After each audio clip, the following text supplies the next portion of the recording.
So let's talk a little bit about the journey of coming back to ourselves, and specifically I'll use stories about me coming back to myself.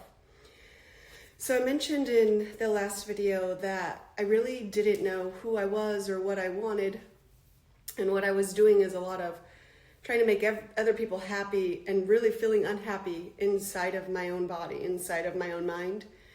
Feeling like there was never enough time, there was always too much to do, a never-ending to-do list that just overwhelmed me. I struggled to fall asleep. I lost my temper on my kids all the time. I didn't have a good, this was back in we'll call it 2015, so 10 years ago. Wow, time goes by fast. I didn't have a good relationship with Wayne at all. We were married and I grew up in the Catholic Church, so I was taught that when you get married, you stay married, and that's just how life works. And it's hard, and you just figure it out. And so I thought that me feeling unsupported and unappreciated and unloved was just a part of life. I thought that arguing was just a part of marriage.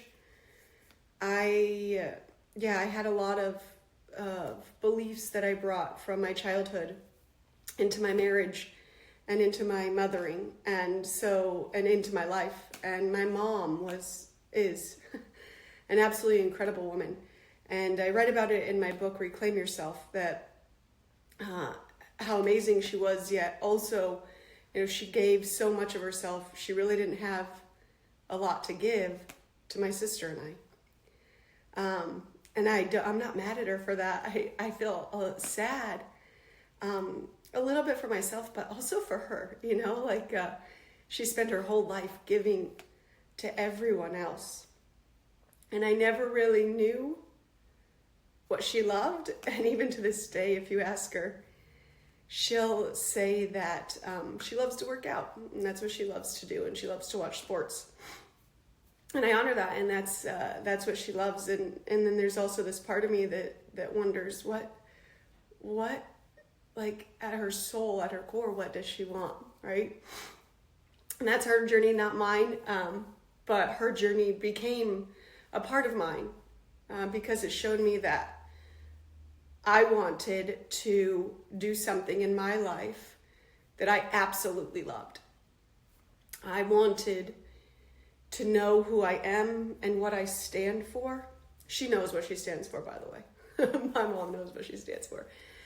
She's an incredible woman who truly cares about people, and all people.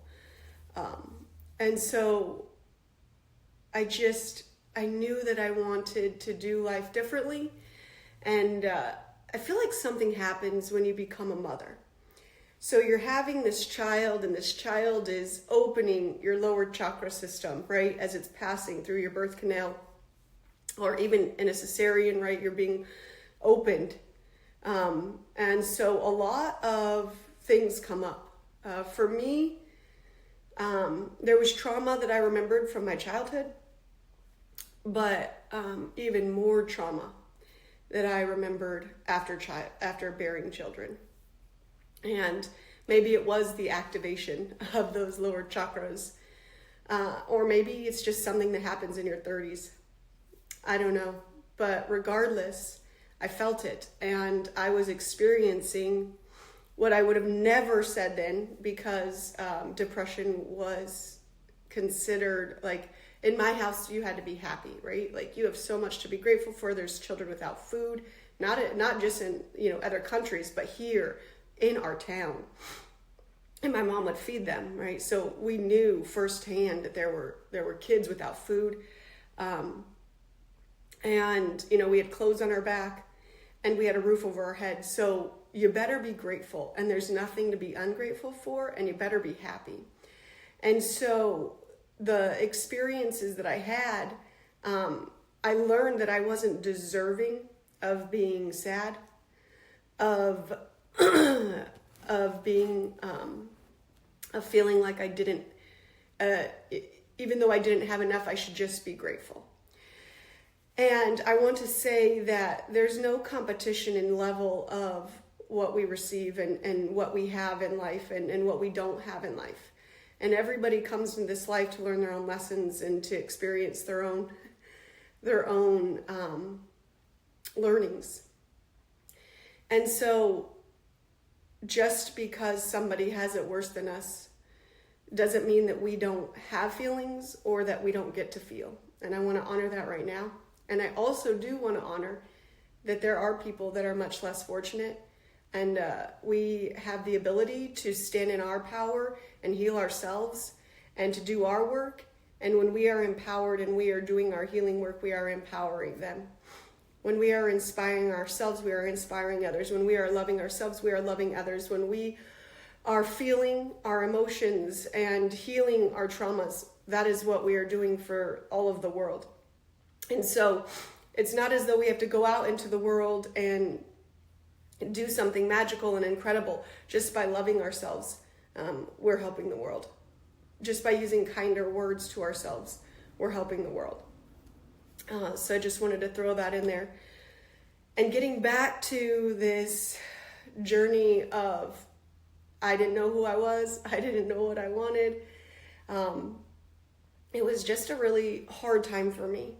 And I did feel depressed at the time. And what did depression look like to me? Okay, so to me, it looked like extreme negative self-talk, judgment, not feeling like I knew who I was, suppressing all of the feelings that I had, pretending to be happy, smiling, saying I'm fine, feeling exhausted all the time, snapping at my kids like this is who I was. And I'm not saying that this is what depression is for everyone. This is just how I felt when I was in that depressed state of mind or experience. And then realizing that I could make a difference. And I want to cry as I say this because we get to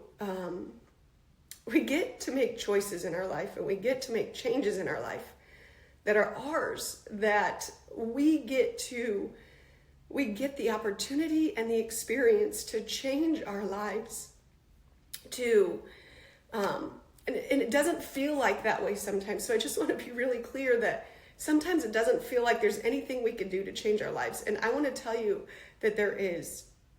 And I want you to have hope, and I want you to have faith, and I want you mostly of all of those things to trust and to love yourself. Because, and I'll share that later. That's a good one that remind me later about a Peruvian shaman. But regardless, it's really about honoring who we are, loving ourselves, and feeling our feelings. And when we do this, we start to get to know ourselves, because many of us didn't get the opportunity to know ourselves or to know what we wanted. We may have picked a career because it's what's best for, our economic income, or because it's what other people wanted us to do. Excuse me. Maybe you did get to choose what you wanted to do, and that's lovely. Many of us, and I'll just speak for myself. I chose a career that I knew would be economically stable because I grew up in a home that didn't have a lot of money. Both of my parents were teachers. And so having money for me was safety. And that's how I associated, that's how I've always associated money, was to safety. And so in my life, not having money meant not having safety. Like I was not safe. And so I picked the degree that was the highest paying 4-year degree, which is electrical engineering. And I'm very grateful that I did. I want to say this, very, very grateful. Actually do love it. There was a time that I didn't, and I got out of it, and I started doing my own thing, and I loved that too. But that stable foundation, as things changed in my life, I really needed that stable foundation, and it gave that to me again. As a lot of personal things changed in my life, I needed that stable foundation. So we get to, for me, so I chose this career, and then married fairly young. I was 24. and started a family at 26. So I never really had the opportunity or gave myself the opportunity to understand who I was, to understand what it was that I wanted. I was always in a relationship. I was with Wayne since I was 17. So a lot of my life was just about how do I help everyone else, or how do I make other people happy? What do I need to do? Like I did what Wayne liked to do when I was young. You know, I picked up snowboarding, even though I didn't like snowboarding, because I thought it would make him happy. It was always about making the other person happy. And of course, if you study codependency, you'll know that based on what I'm saying, I am a healing codependent. So, you know, and in the shortest terms, I'll say codependency is our happiness relies on another's emotions. That's very short. There's a whole, you know, there's books and books and books and thousands of research papers dedicated to this one topic, and over 50 million people in America, like in the 90s, that were codependent. So I'm imagining it's over 100 million now, and we could do our research. But regardless, just so many people that struggle with codependency. And that was one of my biggest struggles, is that I couldn't be happy unless someone else was happy, unless the people around me were happy. And I could feel so much. I don't know if you know about empaths, but they just feel so much. Which is why I loved engineering, because I didn't really have to feel. It was, I was a place that I could just shut it off because it was just logic. And that's one of the reasons that I really did love engineering and math and science, because it was like, okay, here's the facts. Let's just stick to that. And I didn't have to feel. But now, of course, in my career, I bring in empathy and all of the things, and it just makes me a better person, right? I get to merge the two parts of me. And so I really felt everything. So if I was in a room with someone and they said something, I could feel it. If I was, with someone and they felt down, I felt like it was my responsibility to help them feel happy again. If someone was angry, it felt like it was my responsibility to make sure they were going to be okay. When I was young, I would protect my sister. If she was to get in trouble, I would say it was me so that she wouldn't get in trouble, right? There were all these things that I did to make sure that everyone else around me was okay. And this strong, I guess if I had a foundation, I would say my foundation was in codependence. And I say that because in the way I was raised in my Christian upbringing, my Catholicism, it's a very codependent relationship, right? It's a very, if you don't make God happy, then, you're going to hell. You got to do everything God wants. And so it's a very codependent relationship. God's love for me is determined on what I do and how I make God feel. And of course, growing up in Christianity, God is a he, right? So it was always about, okay, how do I make him happy? And then that translated into every other aspect of my life, right? How do I make my dad happy? How do I make my husband happy? And there was no space for me. Again, as I'm saying this whole story, I didn't know what I wanted. I didn't really know who I was. And so as I got more and more comfortable in who I was, as I started doing the healing work, as I started to work through the feelings of depression that I felt, as I started to realize I have a choice in this life, I get to choose the next steps that I want to take, my life changed drastically. I decided that I wanted to help others. Of course, there was my codependency yet again, but quickly realized, and God was like, yeah, that's funny. Here, help yourself first. You got to really do your own work. So I spent thousands and thousands of hours in healing work, in healing childhood trauma, multiple versions of childhood trauma, in healing my own thoughts and shifting my own thoughts, and understanding my own emotions. I use, 60 plus now, that was a while ago, maybe like 80 plus healing modalities, different healing modalities on myself, went to school for healing. I really engulfed myself in this healing work because it helped me feel closer to God, to the divine. And you could use divine, God, creator, Allah, spirit, source, Sophia, whatever feels good to you. I was really needing to feel, and at the time, from 2018 to about 2022, I only used like universe or spirit. And so I was using that time to get closer to spirit, to get closer to the universe, to listen to the universe, to listen to the signs. And I want you to be clear that in that time, that codependent behavior also followed me, right? I was working to make sure, to appease the parts inside of me. So what I realized is that if I want to heal, not just codependency, but my life, I've got to go inside and I've got to determine what parts of me feel certain ways. And as I did that, as I started to understand myself and understand my internal environment, my internal systems, there's a book called No Bad Parts by Dick Schwartz, and he teaches IFS, internal family systems. Absolutely incredible therapy. And I love that so much. That I do on my own and have done with therapists as well. That'll change your life forever. I mean, that's just such an incredible, because it's all about understanding yourself, understanding your codependent behavior, not just codependent, but all different types of behavior, addictive behavior. Really understanding what makes you tick, all of the things. So if you're looking for a therapy right now, I highly recommend, and you're seeing this right now and you've been looking and you've been asking, then this might be your sign. Internal family systems, IFS is absolutely incredible. But there are so many different other ways and paths that I took, and spiritual paths. And what I realized is that one of the greatest sources of my trauma, of my belief that I needed to appease other in my codependent behaviors, of all of these things, is that it was really rooted in religion. And I'm not saying there's anything wrong with religion. Religion helped me through some very difficult times. And if you're very dedicated to your religion, you could turn this off right now.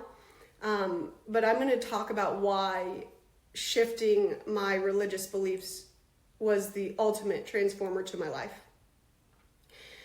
So, growing up as a woman in Christianity is not an easy task. At least for me, it wasn't. I learned that I was less than. I believed that I ultimately was unworthy. Fortunately, in the Catholic Church, they do have the Virgin Mary, and there is veneration to the Virgin Mary. But in many Protestant churches, there's not even that. And so I felt like I always had to appease God. Like, God made this huge sacrifice for me, or let me be clear, Jesus made this huge sacrifice for me. And, God was going to judge me if I didn't do what I needed to do, or act a certain way, or be a certain way, or say certain things. So I was always monitoring how I felt, what I said, what I thought, to make sure it aligned with God. And then if I didn't, oh my gosh, the shame and guilt that I felt, holy cow, it was overwhelming. And so, my life was riddled with shame and guilt and fear. And that's how I felt in religion. I didn't feel like myself. I felt like I was doing everything I could to appease God. And so as I started to question my faith, I had a lot of fear. I feared I would go to hell. I feared the bad things would happen to me. I feared that I wouldn't be with my family in the afterlife. Like, I feared all of these things, so many things, because it was ingrained in my brain. Like, Catholicism was absolutely ingrained. And when I say, there's studies on intergenerational trauma and, genetics of trauma being passed down through our genes. And my mom was Catholic, her mom was Catholic, their mom, it's a lineage of Catholicism. And on my dad's side, his mom and dad were Catholic, a continuous Catholicism. And on my dad's side, though, they're from the state of Arizona before it was a state. There's indigenous blood. So then you can imagine the trauma that exists within my blood that is colonialism, right? This taking over and this forcing down your throat of Christianity. And so it's a very, like, it was in my blood to fear leaving. And I'm giving myself a second because I'm getting teary-eyed. I don't know if it's that I didn't have the courage to leave the church, but I never left the church until my grandma and my nana died. I didn't want to disappoint them. Because they were both of them were very Catholic. I got married in the Catholic Church to, appease everyone else and God, of course, because that's what you had to do. But I'm just sitting with this for a minute because it's just becoming very apparent that I did so many things to make everybody else happy, believing it was the right thing to do in the name of God. And so you can see the impact that religion had on my life. And I'm not going to say it was all bad, but I am going to say that it was extremely codependent and unhealthy. It was an unhealthy relationship. It's like you see your friend in this relationship, and the person she's with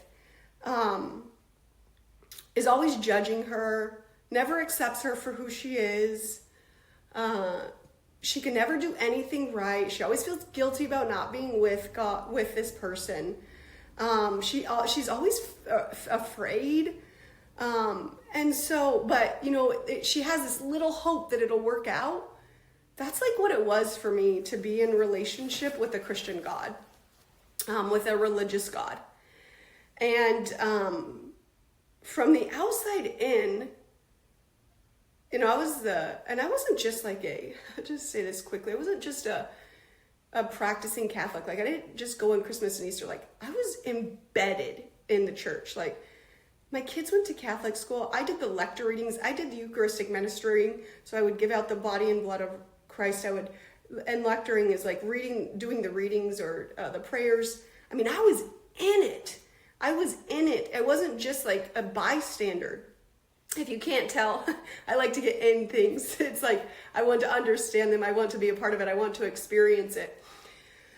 But, so it was hard to leave for me. Fortunately, and I'll have my sister on another time and we'll just talk about our experiences. But what it brought for me was this fear that I could never get it right. And so underneath, there was always this little sense of unworthiness and not enoughness, and hurt and pain and emptiness.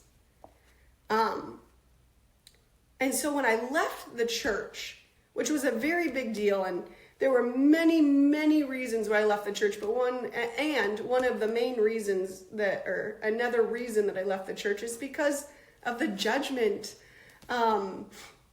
It's like, who are you to judge? Who am I to judge?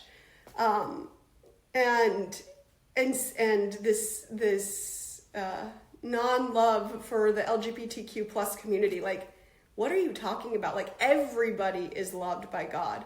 And that's something that I really did not understand, how one person could be more worthy of God's love than another. Like, what? Everybody is created in the image and likeness of God. Everybody is worthy of love. So my beliefs started to contradict each other. And I started going on that journey that I talked about earlier, this healing the trauma. And I started studying and reading a lot. Like, I read a lot. And I got to this place where I was like, oh my gosh, like, everything that I believed is a lie. And I knew it through the readings, but I didn't, and through my experiences that I had inside of me, that I felt, that I worked through the trauma on. But then I said, I want to know. Like, I just don't want to think, I want to know. So in 2022, I decided to go back and get my master's. So I'm currently getting my master's in women, gender, spirituality, and social justice. And it's in the women's spirituality program at a university in California in San Francisco. And I then learned, like, okay, yeah, on an academic basis, everything that I learned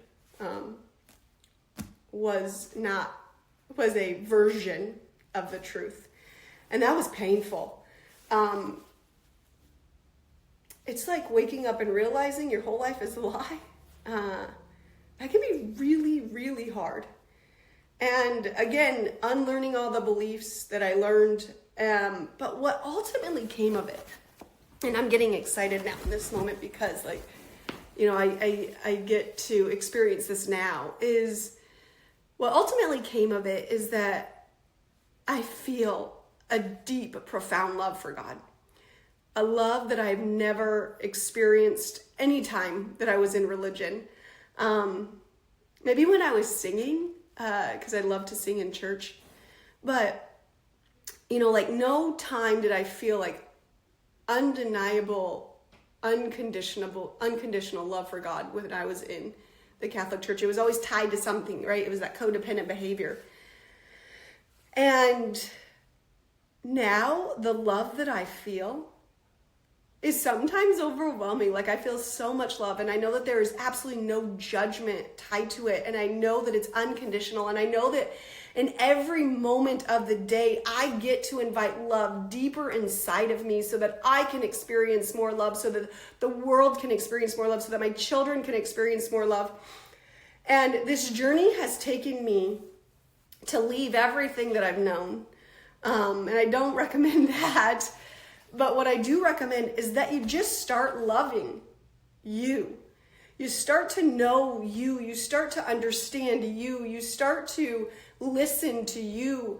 And maybe, just maybe, you wake up a little bit to the codependent behaviors that have entrapped us for so long. Yeah. So that's what I'll end with now. In the next couple of videos, what I'm going to do is I'm going to bring in some books from my academic research that really helped me along the journey and helped me to release some of the experiences some of the fear that I had inside of me, and realize that there's another version of Christianity, of love. And I will share that with you because it brought me and brings me, you can tell, like, these aren't tears of sadness. These are tears of joy because I feel so much love. This is the extent of my crying, by the way. I get this far and then, you know, I'm good because I can just feel it inside of me, and then I bring it all in and I love it. I mean, okay, there are sometimes that I cry, but regardless, like, this feels good. Like, this feels so good. And this is what I want everybody to feel. I want everybody to feel this love for themselves, this love for God, this love for life, this joy, even if it's hard, even though it's hard, and inviting God into every moment, every aspect of our life. God, universe, source, spirit, Allah, Sophia, creator, whatever you want to call it. Yeah, so that's that. And I'm sending you so much love, and I will talk with you soon.